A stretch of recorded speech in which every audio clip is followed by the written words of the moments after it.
Welcome to 806 High School Sports Connection TV. Thank you for tuning in and checking us out. Joining me and my sidekick to the left would be Victor Hatchett. I'm Nick James.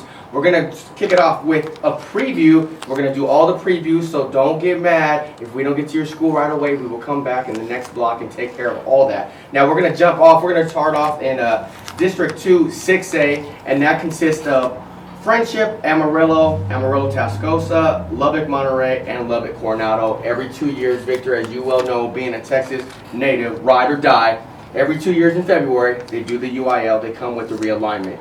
Let's kind of talk about this district. We look at David Campbell's Texas Football Magazine. They got Friendship loaded at the top. Friendship always good every year. They have them picked to come in first place in this district. Kind of talk about, just kind of chime in what you're thinking as this kind of stacks out. Do you agree with the predictions or do you not agree with that? I pretty much agree with the predictions, man. You know, Friendship is always tough, year in and year out.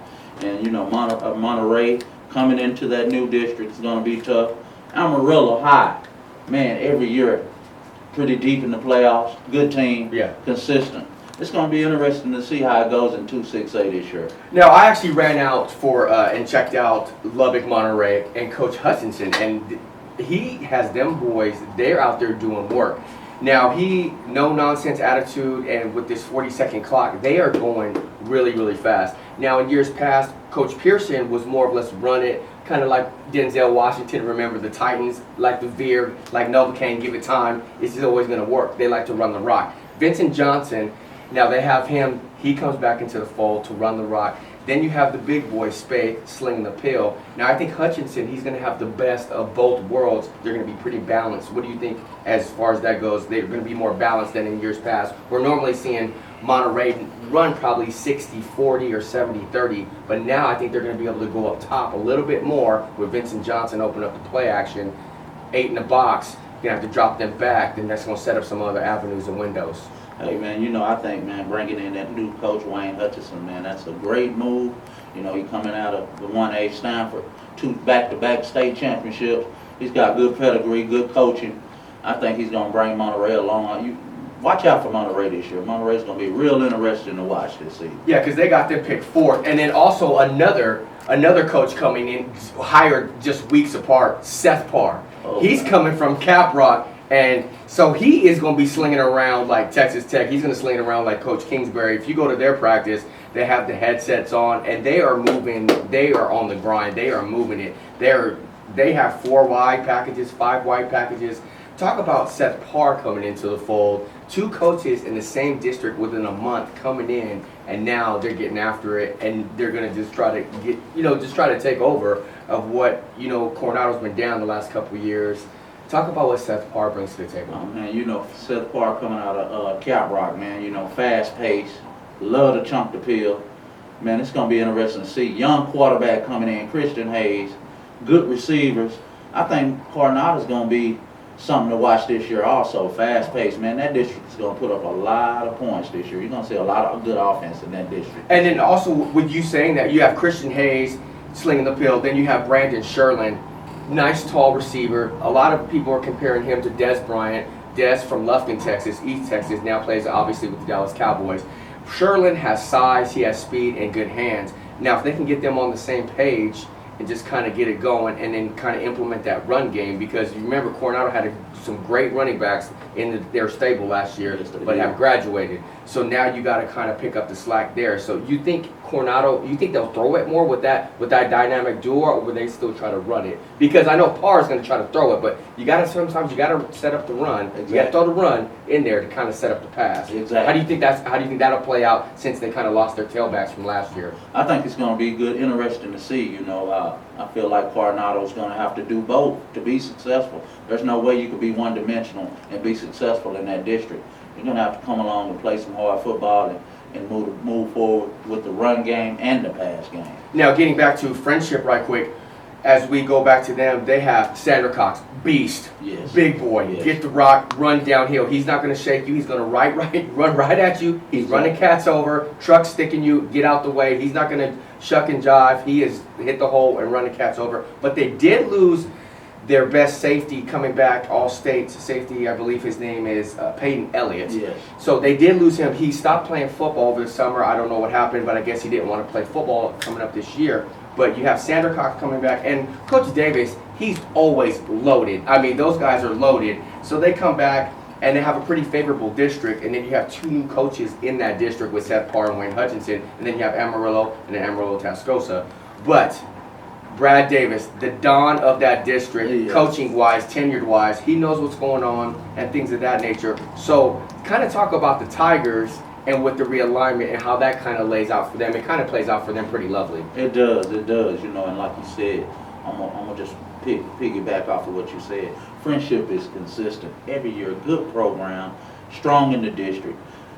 My prediction is they'll win it. I believe they'll win it and maybe go a few rounds deep this year. And we are going to jump in. Vic and I are going to jump back into 4-5A, and it looks like this, Mr. Hatchet. Abilene Cooper, Lubbock High, Plainview, and San Angelo Lakeview. Now, after tackling a couple of the previews, Lubbock Cooper, book them friendship style. Two deep every year. Coach Catwinkle made a great push last year. I believe they went, 12-1 last year? 11. They went 11-3 last year. Coach Catwinkle in his second season, taking over after Coach, it was Coach Wyndham, right? It was Coach Wyndham was the athletic director. Now he's the AD now. He was the coach and the AD, but now he's just the AD. So Coach Catwinkle, he comes into the fold, which worked out great for them because he was already on staff as a coach. So it worked out well for them, and then the players just respond to him. They already know him. 11-3 last year. They come back this year into the fold. Coach Catwinkle, his second season around. I mean, I don't know how much better you can do from 11-3 and improve, but Cooper jumps up into a favorable district with, like we just said, Abilene Cooper, Lubbock High, Plainview, and it looks like San Angelo Lakeview on the outside looking in because 4 teams go from each district. So Vic, let's chop it up about Lubbock Cooper and the rest of this district. Go ahead, I'll let you kick it off with the Pirates. You know, how many teams are they going to have walking the plank this year? Oh man, that district there. Once again, a realignment. Move up. Cooper moves up to 4-5A. I think the bar in that district is going to be Abilene Cooper, man. You know, that team there, always competitive. Every year, 3-4 rounds deep in the playoffs. It's going to be interesting to see who's going to be the top dog in that district. Now, Cooper with the realignment, as we said, is the UIO. Did you think after, because Cooper they kind of put hands on teams and they win and then they go up and down, and then sometimes they have issues with point afters. And I know, a couple times they would miss some point afters and that cost them some games. But now you see that they're blowing teams out as they're moving forward. Yeah. Do you think they needed to move up? I know obviously everyone got forced to move up, but do you think how they sit, it's favorable for them? I think it's very favorable, and then the attendance of that school has went up dramatically over the past couple of years. So I think it was a great move for them to move forward up in that district. And the one thing you can count on about Cooper, every year they start out a little slow, but then they move forward during the season and they become a train that you just cannot stop. It's pretty remarkable how they turn it around during the middle of the season. And you're talking about that train. That train will start. They will play Idalou right out the gate. Always a good game. Idalou and Lubbock Cooper, those two, the Wildcats and the Pirates, they get after it. That's always a good game. Now let's shift gears. Let's go and talk to hashtag FIO. Mr. Jason Strunk over at Lubbock High. Hashtag Mr. Twitter. FIO means, he always throws that out there. We went and talked to him at practice the other day. I'll let you elaborate on what FIO hashtag means, Coach Hatchet over here. Vic, break that down, what Coach Strunk talks about when he talks about FIO. What a great guy over at Lubbock High. I think he's doing great things with that program, man. And watch out for Lubbock High this year. And, hashtag FIO. And then he said, it's been 40 years since that program has really moved forward and had some success. And what he mean by that is figure it out. You got to figure it out. That's what FIO stand for. That means it's about time for us to figure it out to move this program in the direction that we need to have it going in. And that's the thing about Coach Strunk. When you go talk to him, he keeps it 100. I mean, he's going to say, we need to get it figured out. He's animated, he jumps up and down, but he also is the coach. He gets in your face, but he's also the coach. Hey, you did that right. That's a good job. He's not I'm going to yell at you, hey, you did that wrong. He also, you did that right. He's going to let you know. So he plays that game very well to where he lets you know you did that right, you did that wrong. I'm gonna let you know either way. And so he doesn't always just kind of put you down if you do something wrong. So the Westerners, they have the Westerners to come in third place, Vic. You think that's about right, or do you think they need to be a little bit higher? I know you said the cream of the crop right there are Abilene Cooper and Lubbock Cooper, but do you see the Westerners probably can jump up into the 1 or 2 all right there? Hey man, anything is possible, man. With them coming back, man. You look at Lubbock High, all their Letterman coming back. You got Aaron Lopez, Anthony Martinez, Matthew Tackett, Tyrone Porter, and a player to watch on defense, Christian Johnson. Probably one of the best cornerbacks in the city of Lubbock, man. And then you got James Garcia coming off of the torn ACL. Exactly. And then, and he said, you look at their stats, the last few games when he was able to get back, they scored 75 points in 3 games. Yeah. So, man, watch out for Lubbock High. I think it's going to be interesting in that division. Because he tore his ACL last year, and then so Corey Skubinik had to go in and play quarterback. So Garcia kind of, he lost half the season or more or less a few games towards the end. Also, Plainview Bulldogs, they're usually pretty good as well. They're pretty salty. Ryan Rhodes, he comes back into the fold, veteran coach, and then Paxton Oldfield, that young man, I remember watching him last year. He's the absolute truth. So we're going to have to look out for Plainview as well, Vic. Don't sleep on them as well. So when we come back, we are going to get back into more previews and more district talk on the other side of High School Sports Connection TV. We'll be right back.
Welcome back to High School Sports Connection TV, and we are jumping back into 1-4A.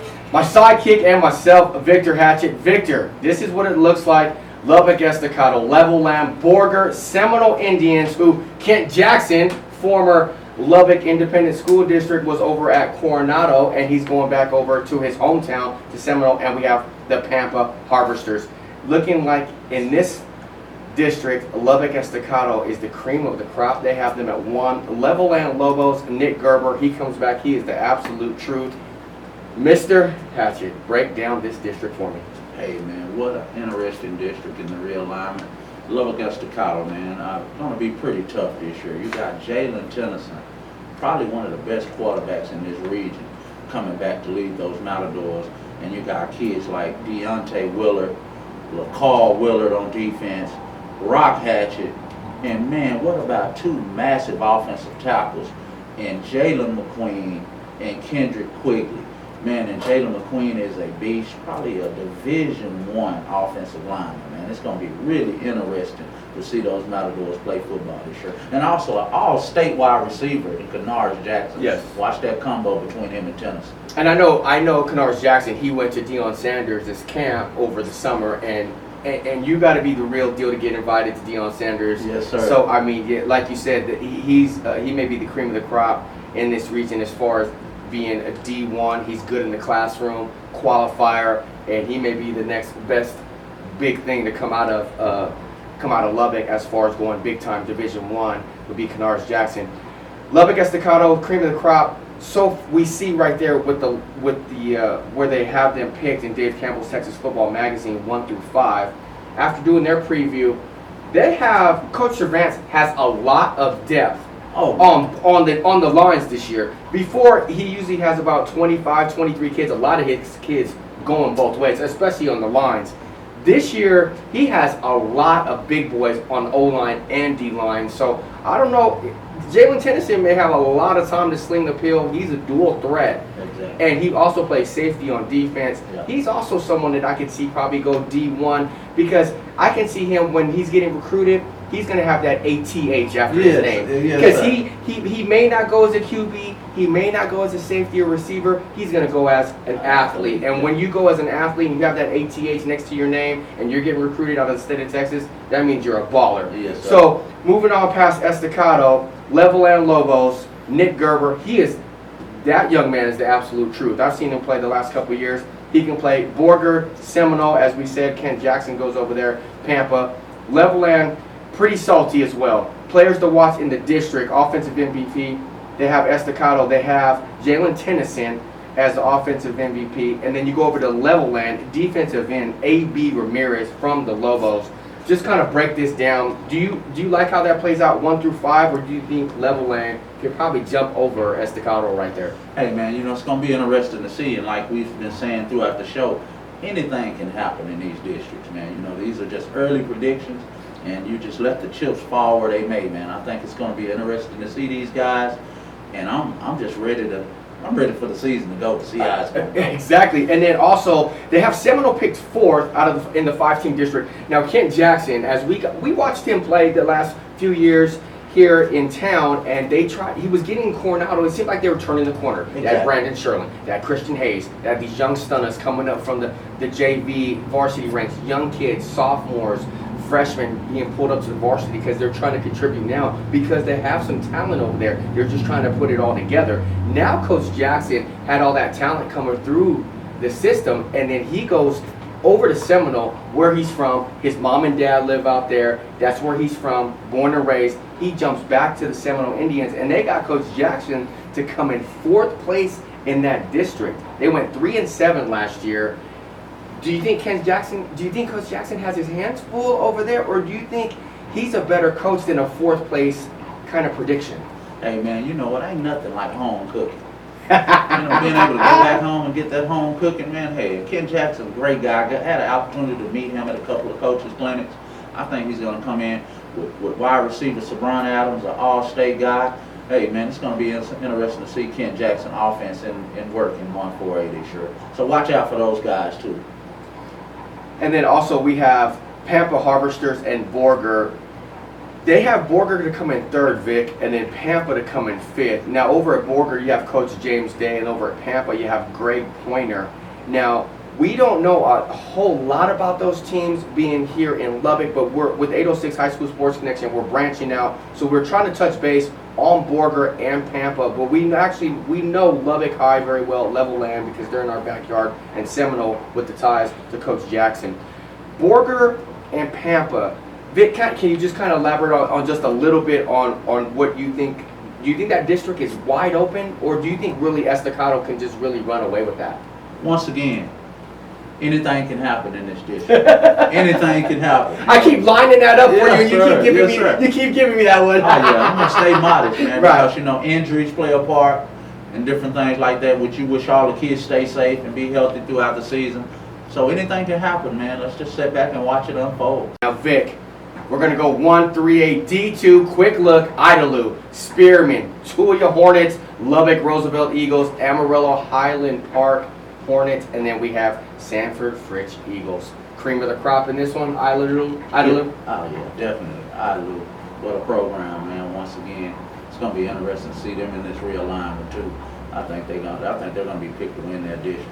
Yeah, 8-4 last year, and they got some go-getters coming back. Coach Lofton has some kids coming back as well, so they have them picked first for a reason. Obviously, they got some go-getters coming back, so they got some ballers. Lubbock Roosevelt Eagles. Let's go and jump over to them. Now, do you think they can kind of jump up into the 2-hole right there, or do you think the 4-hole is probably where they need to be? Hey man, with those guys, you never know, because once again, it's a surprise. We don't know who the quarterback is. Right, They've exactly. been keeping the quarterback secretive.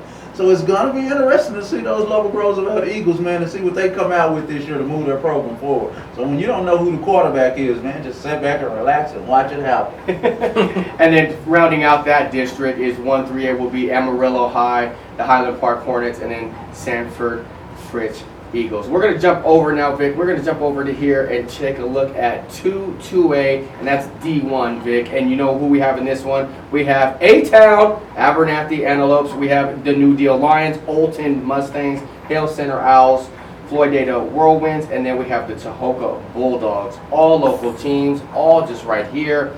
That district is wide open. I see that A-Town is picked first. Daryl Daly picked one. These guys, they got some ballers. They got some ballers. Yeah, it's going to be interesting, but you can't count out those New Deal Lions. New head coach this year, Matt Hill.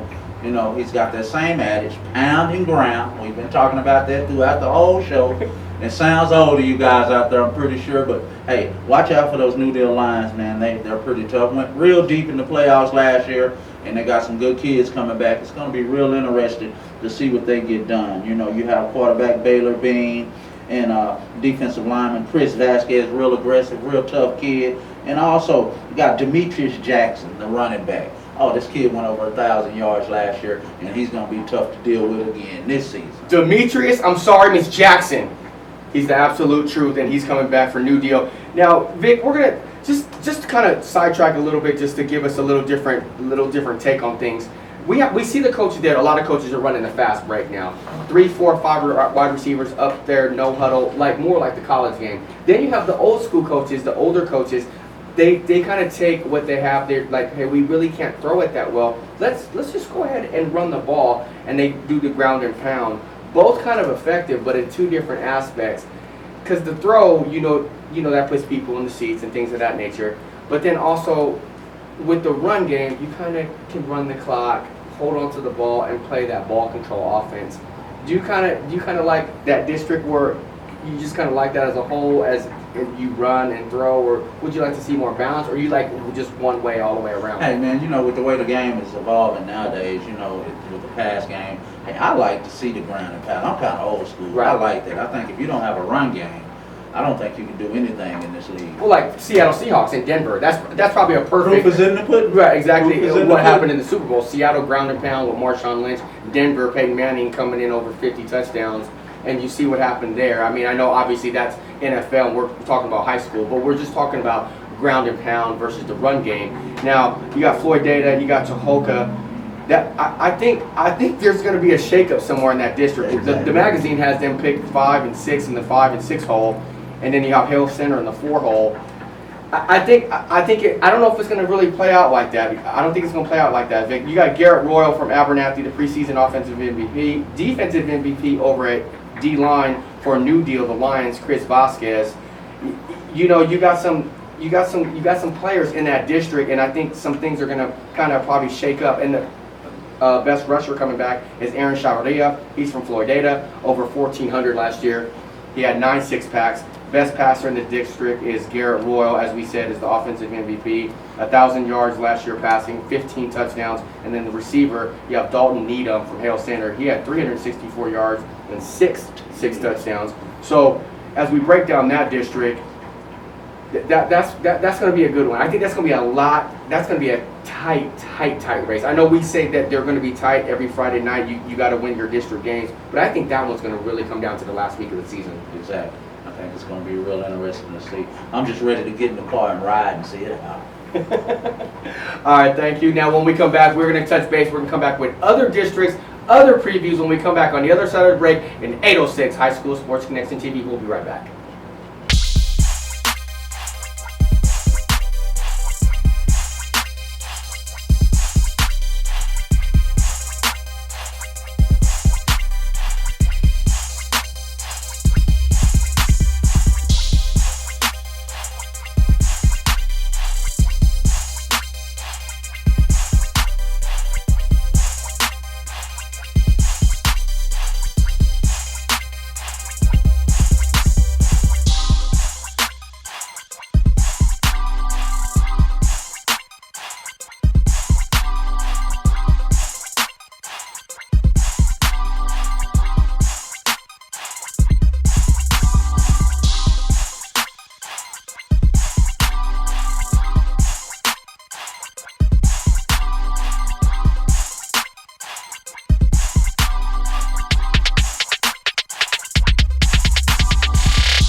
All right, we're back on 806 Hssc TV. I'm Jason Pearson stepping in for Nick James right quick with my side man here, Victor Hatchett. And we're going to break down District 13AD1 and District 13AD2. Let's start with District 13AD1 real quick. They got Littlefield predicted to finish first. Muleshoe to come in second. They got Childress coming in third. Also, Freona, Chieftains, Amarillo, River Road, and Dimmitt also to finish up behind them. So let's talk about Littlefield a little bit. I went out there and talked to Coach Huseman. He said they're going to use 4 or 5 running backs this year instead of the average one. Last year they went to the playoffs. They won a round game. This year they're looking to go deeper. It looks like they'll be running back by committee, but Demondrick Moore should finish out maybe all-state running back. What do you think about Littlefield coming in first in this district, Vic? Hey, I'm gonna go with your prediction. I think it's right. Littlefield is usually tough every season. Great running backs, tradition of maybe running back high. And it's going to be real interesting to see those guys move forward and have a pretty good season this year. Maybe 2 or 3 rounds deep, or maybe further. Yeah, Coach Huseman, he keeps them boys running hard out there. And we got Muleshoe coming in second. Those 2 teams, to me, it's a rivalry. They both can finish, 1 or 2. They're both going to the playoffs. Muleshoe's got Daniel Campos returning at quarterback. Last year they played good. They lost to Denver City in the area round, but they did make the playoffs, and I think they're going to make the playoffs again. What do you think about Muleshoe? Hey man, Muleshoe tough again. Once again, another good team with a good running game, solid defense. Got a lot of good returners coming back next year. Shamel Regaldo, one of the top linebackers in the state in that division. It's going to be interesting to see those guys, and especially that matchup between Littlefield and Muleshoe, man. What a rivalry game in that 1-3A division. Yes, and you see we got Childress coming in, Dimmitt, Freona, and River Road. Those 4 teams I think will fight for the last 1 or 2 playoff spots for that division. And we go to District 23AD1. I call it the big boy division now. Big boys: Brownfield, Shallowater, Denver City, Kermit, Tornillo, and Slayton.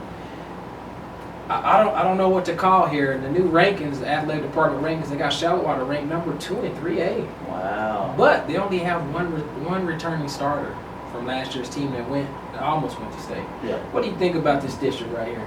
Hey man, once again, tough district. Watch out for Brownfield. Watch out for the Slayton Tigers. But cream of the crop gotta be the Shallowater Mustangs coming down the district.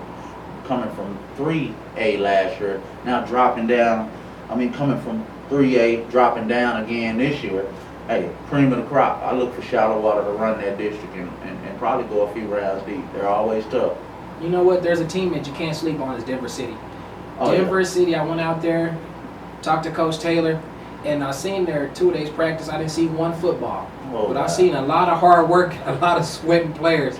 That team is going to come ready to work, ready to play every game. And look for Denver City to really challenge Shallowater in this district. And let's jump over to District 3A Division 2, which has the Post Antelopes. They're in there with Colorado City, Kahoma, Stanton, a couple of teams that we don't cover in this area, but Post is going to be good. Starting off their first game against their used-to-be district rival Abernathy. What do you think about Post this year? Once again, tough. I'm going to keep saying it. Tough.